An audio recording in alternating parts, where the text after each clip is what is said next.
तारीख 20 जुलाई 2026। पूरे देश की नजरें दिल्ली के जंतर मंतर पर। हजारों की संख्या में छात्र, प्रदर्शन का उग्र रूप, बड़े पैमाने पर तैनात पुलिस और एक नाम, सोनम वांगचुक। छात्र एक बड़ा आंदोलन कर रहे हैं। मांग है संसद की ओर चले। सवाल यह है कि क्या भारत में एक बड़ा जन आंदोलन जन्म ले रहा है या यह सिर्फ एक नॉर्मल प्रोटेस्ट है। आज दिल्ली की सड़कों पर हजारों छात्र एक प्रदर्शन, एक मांग को लेकर आगे बढ़ रहे हैं और इनका नेतृत्व कर रही है एक पार्टी जिसका नाम है सीजेपी। जी हां दोस्तों, ये कोई राजनीतिक दल नहीं है, बल्कि युवाओं की मांग को, छात्रों की मांग को आवाज देता हुआ एक संगठन है जो हाल ही में बना है और इसका पूरा नाम है कॉकरोच जनता पार्टी। दोस्तों, सुनकर के अजीब लग रहा होगा कि कॉकरोच जनता पार्टी किसी संगठन का नाम कैसे हो सकता है और कैसे ये संगठन देश में एक नए जन आंदोलन की ओर बढ़ रहा है, या फिर क्या इनकी मांगों को मान लिया जाएगा या इनकी आवाज को दबा दिया जाएगा। क्या है ये पूरा का पूरा मसला? क्यों आज दुनिया भर का मीडिया दिल्ली को देख रहा है? क्यों दिल्ली की सड़कों पर भारी पुलिस बल तैनात है और क्यों छात्रों को संसद में जाने से रोका जा रहा है? इन सभी सवालों के जवाब मिलेंगे आपको। सुनिए आइए इस हिंदी की इस वीडियो में।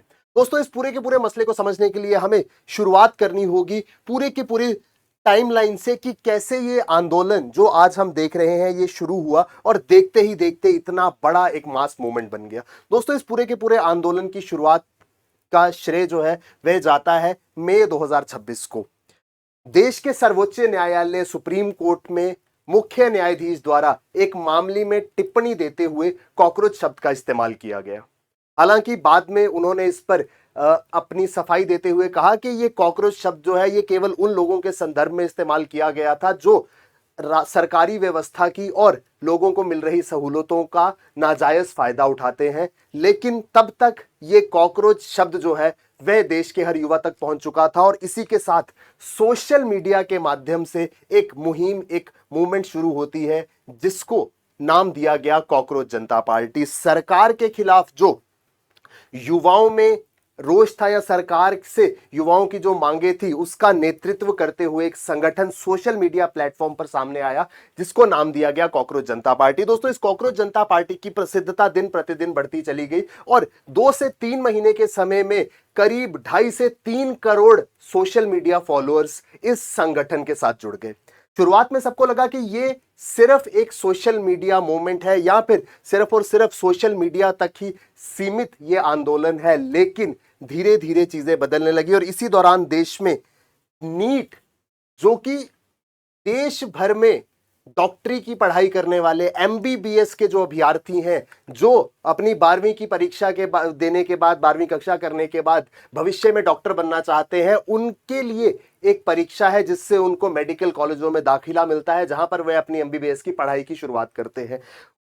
ये एक ऐसा तबका है छात्रों का जिसमें भारी मात्रा में हर साल छात्र देश की हर गली कोने, हर गांव से निकल करके आते हैं, इस परीक्षा में भाग लेते हैं और कुछ इस परीक्षा को पास करके देश के विभिन्न मेडिकल कॉलेजेस में जाते हैं और वहां पर अपनी डॉक्टरी की पढ़ाई की शुरुआत करते हैं। यानी कि भारत के अंदर हम पहले से जानते हैं कि डॉक्टरों की कितनी जरूरत है और इस वजह से ये बहुत महत्वपूर्ण हो जाता है क्योंकि ना केवल ये छात्रों के भविष्य और उनके जो भविष्य का सपना है उसको पूरा करने के लिए एक अहम प्रतियोगिता है, बल्कि उसके अलावा ये परीक्षा से देश को हर साल हजारों की संख्या में नए डॉक्टर जो है वह मिल सकते हैं। तो जो मेडिकल टर्म्स में हमारी समस्या है उसको हल किया जाता है इस परीक्षा के माध्यम से। लेकिन इस बार किन्हीं कारणों से यह परीक्षा दोबारा करानी पड़ी और उसमें कारण था परीक्षा का लीक हो जाना। जब रिजल्ट आया तो उसमें कुछ ऐसी चीजें देखने को मिली जिसकी गहन जांच हुई और इस पूरी की पूरी प्रक्रिया में यह निकल करके आया कि नीट की परीक्षा होने से पहले ही लीक हो चुकी थी,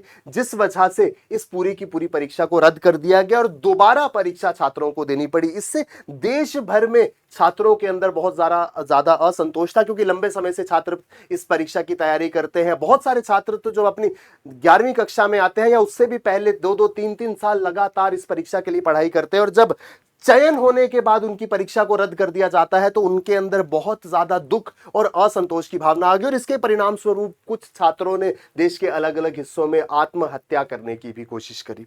दोस्तों, वो कॉकरोच जनता पार्टी जो अभी बनी ही थी, उन्होंने सबसे पहले युवाओं का यही मुद्दा उठाया। छात्रों में आक्रोश था, युवा निराश था, और साथ ही साथ कॉकरोच जनता पार्टी या सीजेपी उस मुद्दे को धीरे धीरे सरकार की जवाबदेही उस मुद्दे पर मांगने लगी कि क्यों पेपर लीक हो रहे हैं। क्या लगातार पेपर लीक की घटनाओं से छात्रों का भरोसा नहीं तो टूटेगा? क्या देश भर में जो छात्र हैं उन्हें गुस्सा नहीं आएगा, उनमें निराशा नहीं होगी? और इस पूरे के पूरे अभियान में जब देश के छात्र जुड़े तो एक नई ताकत इस पूरे के पूरे आंदोलन को मिल गई। देश के अलग अलग हिस्सों में प्रदर्शनों का, धरनों का दौर शुरू हुआ और सभी मिलकर के मांग कर रहे थे कि जो भी लोग इस पेपर लीक में जिम्मेवार हैं उनकी जवाबदेही तय होनी चाहिए, जो लोग इसके लिए जिम्मेवार हैं उन पर कार्रवाई होनी चाहिए। साथ ही साथ देश के शिक्षा मंत्री के इस्तीफे की मांग भी जो है वह आने लगी। अभी तक की कहानी मैं उम्मीद करता हूं आपको समझ आई होगी। दोस्तों, इस पूरी की पूरी घटना ने एक नया मोड़ ले लिया जब एनवायरमेंटलिस्ट सोनम वांगचुक इस पूरी की पूरी मूवमेंट के साथ में जुड़ गए। उसके बाद इस मूवमेंट को एक नया टर्न जो है वह मिल चुका था। सोनम वांगचुक जो कि लद्दाख के एक पर्यावरणविद है और सामाजिक कार्यकर्ता है, वो इस संगठन के साथ जुड़े क्योंकि उनका कहना था कि युवा देश का भविष्य है और यदि देश का युवा नाराज है तो इससे पूरी की पूरी जो देश की युवाओं के प्रति व्यवस्था है वह सवालों के घेरे में आ जाती है। पूरे के पूरे देश का भविष्य यहां से प्रभावित होता है। उन्होंने ना केवल इस मुद्दे में युवाओं का, छात्रों का समर्थन किया, बल्कि वह अनिश्चित काल की भूख हड़ताल पर बैठ गए और उनके भूख हड़ताल पर जाने के बाद अंतरराष्ट्रीय स्तर पर इस मुद्दे की बात होने लगी। सोनम वांगचुक लगातार करीब 20 दिनों तक भूख हड़ताल पर बैठे रहे और इन 20 दिन की अवधि में उनका स्वास्थ्य धीरे धीरे बिगड़ता गया। यहां तक हमने पिछली एक वीडियो में चर्चा करी थी, यह भी कहा जाने लगा कि यदि उनको खाने को कुछ नहीं दिया गया तो उनकी जान भी खतरे में आ सकती है। सभी की नजर इस पर थी कि सोनम वांगचुक की क्या तबीयत कहीं और तो नहीं बिगड़ जाएगी। इसी बीच एक खबर आती है कि दिल्ली पुलिस ने सोनम वांगचुक को प्रोटेस्ट साइट से, जहां पर वह शांतिपूर्ण ढंग से अपना अनिश्चित काल का भूख हड़ताल कर रहे थे, जंतर मंतर से उनको उठा करके अस्पताल में ले जाया गया है, जो कि उनकी हेल्थ को लेकर के, उनके स्वास्थ्य को लेकर के शायद जरूरी भी था। ऐसा कहना है प्रशासन और पुलिस का कि अगर ज्यादा समय तक वह भूख हड़ताल पर रहते तो उनकी जान को खतरा हो सकता था। उनकी जान के खतरे को देखते हुए उन्हें अस्पताल पहुंचाया गया। जब ये पूरी की पूरी घटना हुई तो लगा कि क्या अब ये प्रोटेस्ट, अब ये भूख हड़ताल यहीं खत्म हो जाएगी, लेकिन हर एक घटना के बाद इस पूरे के पूरे मसले में, इस पूरे के पूरे आंदोलन में एक नया मोड़ आता जा रहा था। जब कई दिनों तक भोजन नहीं मिला तो डॉक्टरों ने स्वास्थ्य को लेकर के चिंता जताई, उन्हें अस्पताल में भर्ती कराया गया और इसी के साथ आंदोलन ने एक नया मोड़ ले लिया। दोस्तों, सोनम वांगचुक के अस्पताल में जाने के बाद सबको यह लगा कि अब यह आंदोलन जो है वह शायद बंद हो जाएगा या खत्म हो जाएगा, लेकिन एक दो दिन के बीच इतने बड़े बदलाव हुए। देश भर में संसद चलो का नारा दे दिया गया। देश के अलग अलग हिस्सों से छात्र जो हैं वह भारत की राजधानी दिल्ली पहुंचे। जंतर मंतर से पार्लियामेंट, देश के संसद भवन तक जाने का आह्वान जो है वह नेताओं ने, जो कि लीड कर रहे थे इस पूरे के पूरे प्रोटेस्ट को, उन्होंने कर दिया। और दोस्तों, ये तस्वीरें जो आप देख रहे हैं, ऐसा ही एक जन सैलाब भारत के पार्लियामेंट हाउस की ओर जाता हुआ नजर आया। यहां पर युवा जो हैं वह संसद की ओर मार्च कर रहे थे और इस बीच दिल्ली पुलिस की एक नोटिफिकेशन आती है जिसमें दिल्ली पुलिस साफ तौर पर यह कह देती है कि इस प्रोटेस्ट को किसी भी तौर की परमिशन जो है वह नहीं दी गई है, यानी कि अनुमति नहीं है प्रदर्शनकारियों को संसद की ओर जाने की। और इसके बाद पुलिस ने हाई लेवल सिक्योरिटी और रैपिड एक्शन फोर्स का इस्तेमाल करना शुरू किया। पूरे के पूरे रास्ते पर कड़ी सुरक्षा व्यवस्था जो है वह तैनात कर दी गई, बैरिकेड लगा दिए गए, रास्ते बंद कर दिए गए। इस बीच दोस्तों, बहुत सारे लोग ये भी सवाल करने लगे कि क्या कुछ समय पहले जो स्थिति भारत में, नेपाल में थी, क्या भारत में भी ऐसी एक स्थिति बनने वाली है? क्योंकि कुछ ही समय पहले हमने नेपाल में भी इस तरीके से युवाओं का एक बड़ा आंदोलन देखा था। तो जल्दी से हम तुलना कर लेते हैं कि नेपाल में हो रहे हुए युवाओं के आंदोलन के संदर्भ में क्या समानताएं और क्या विभिन्नताएं हैं भारत में हो रहे इस आंदोलन में। दोस्तों, जो नेपाल का आंदोलन था वह मुख्यतः राजनीतिक परिवर्तन को लेकर था। जो मौजूदा राजतंत्र था उसमें परिवर्तन चाहते थे, शासन व्यवस्था को बदलना चाहते थे, भ्रष्टाचार के खिलाफ लड़ना चाहते थे और पूरा का पूरा जो पॉलिटिकल सिस्टम है उसको चेंज करना चाहते थे नेपाल के अंदर युवा। जबकि भारत में ऐसा कुछ भी नहीं है। भारत में केवल और केवल युवा जो है वह ये सुनिश्चित करना चाहते हैं कि जो स्टूडेंट्स राइट्स है, जो छात्रों के अधिकार हैं, उनका हनन तो नहीं हो रहा। शिक्षा व्यवस्था में क्या सुधार करना इतनी बड़ी मांग है? क्या इतना मुश्किल है सरकार के लिए शिक्षा व्यवस्था में सुधार करना? क्या परीक्षा में पारदर्शिता नहीं आ सकती? इस प्रकार के प्रोटेस्ट क्यों हो रहे हैं? क्या सरकार खुद से परीक्षा प्रणाली को पूर्ण रूप से पारदर्शी बनाने में असफल साबित हो रही है?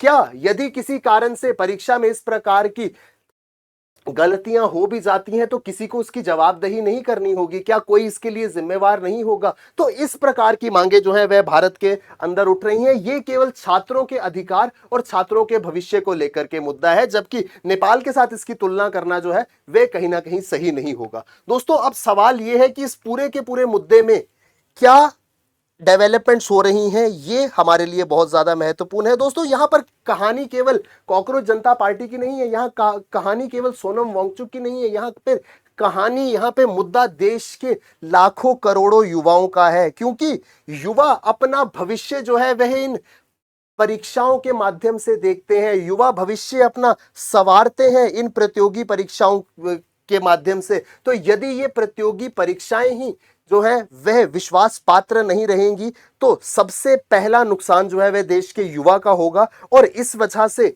यहां पर आंदोलन केवल इन मांगों को लेकर के नहीं है, यहां पर आंदोलन इस चीज को लेकर के है कि देश के युवा का भविष्य कौन सुनिश्चित करेगा। जिसे देश का भविष्य माना जाता है वही अपने भविष्य के लिए लड़ाई करने पे मजबूर है। अब यहां पर ये पूरा का पूरा मसला जो है उस पे क्या प्रतिक्रिया है? दोस्तों, जब आप ये वीडियो देख रहे होंगे उस समय भी ये प्रोटेस्ट जो है वह चल रहा है। ऐसा भी सुनने में आ रहा है कि प्रोटेस्ट को लीड करने वाला संगठन कॉकरोच जनता पार्टी के जो शीर्ष नेता हैं वे सरकार से मिलने की कोशिश कर रहे हैं, सरकार के प्रतिनिधियों तक अपनी मांगे पहुंचाने की कोशिश कर रहे हैं। लेकिन सबसे बड़ी डेवलपमेंट अभी तक यही है कि छात्रों को बलपूर्वक संसद में जाने से रोका जा रहा है और बहुत बड़ी संख्या में, बड़ी मात्रा में छात्र जो है वह भारत की राजधानी दिल्ली में इस समय मौजूद हैं और वह संसद की ओर बढ़ते हुए अपने हितों की रक्षा करने की मांग कर रहे हैं। ये पूरे के पूरे मसले पर आपकी क्या राय है, ये आप हमें कमेंट सेक्शन में जरूर बताइए। दोस्तों, क्योंकि आज हर सोशल मीडिया चैनल पर हर जगह आपको इस पूरे के पूरे मसले की बात देखने को मिल रही होगी, इस वजह से ये वीडियो बहुत महत्वपूर्ण हो जाता है मुद्दे को समझने के लिए कि दरअसल देश की राजधानी में आज ये चल क्या रहा है। दोस्तों, उन लोगों के लिए जो संघ लोक सेवा आयोग की तैयारी कर रहे हैं, शून्य आईएएस का ब्रह्मास्त्र 2027 प्रोग्राम बहुत ही महत्वपूर्ण है। यहां पर आपको 2027 की संघ लोक सेवा आयोग की परीक्षा के लिए तैयार किया जाएगा। एक कंप्लीट इकोसिस्टम के रूप में यह कोर्स आपको मिलेगा। इसमें आपको अध्ययन सामग्री मिलेगी, इसमें आपको टेस्ट सीरीज मिलेगी और सबसे महत्वपूर्ण यहां पर आपको एक व्यक्तिगत मेंटोर मिलेंगे। तो आपका काम यह होगा अपने व्यक्तिगत मेंटोर से जुड़ करके अगले 1 साल तक लगातार अपनी हर रोज की तैयारी को आप समझ सकते हैं। अपने मेंटोर से रोज क्या पढ़ना है, कहां से पढ़ना है, उससे टेस्ट देना है, टेस्ट का क्या रिजल्ट है, हर रोज आप टेस्ट के माध्यम से अपने आप को इवेल्युएट कर पाएंगे। 35 टेस्ट मुख्य परीक्षा के लिए और 45 टेस्ट प्रारंभिक परीक्षा के लिए आपको मिलते हैं। पूरी की पूरी अध्ययन सामग्री आपको मिलती है। एक हैंड होल्डिंग, पहले दिन से एक मार्गदर्शक आपका हाथ पकड़ करके आपकी तैयारी कराएगा और इस तरीके से तैयारी करके आप अपने परीक्षा को पास करने के जो चांसेस है उनको बहुत ज्यादा बढ़ा लेंगे। दोस्तों, हिंदी माध्यम के अभ्यर्थियों के लिए विशेष तौर पर शून्य आईएएस अपने इस चैनल के माध्यम से और शून्य आईएएस के विभिन्न प्रोग्राम्स के माध्यम से ये कोशिश कर रहा है कि हिंदी माध्यम के अभ्यर्थियों को हर प्रकार से मदद की जाए ताकि वह संघ लोक सेवा आयोग की तैयारी में किसी भी कारण से अपने आप को अंग्रेजी माध्यम के अभ्यर्थियों से पीछे ना समझे। वो सब सुविधाएं, वो सब नोट्स, फैसिलिटीज जो अंग्रेजी माध्यम के अभ्यर्थियों के लिए को दी जाती हैं वही अब हिंदी माध्यम के लिए अब मौजूद है, सिर्फ और सिर्फ शून्य आईएएस पर। किसी भी प्रकार का आपका कोई सवाल है आप इस नंबर पर हमें कॉल कर सकते हैं या फिर डिस्क्रिप्शन में दिए गए गूगल फॉर्म के जरिए भी आप हमसे जुड़ सकते हैं। धन्यवाद।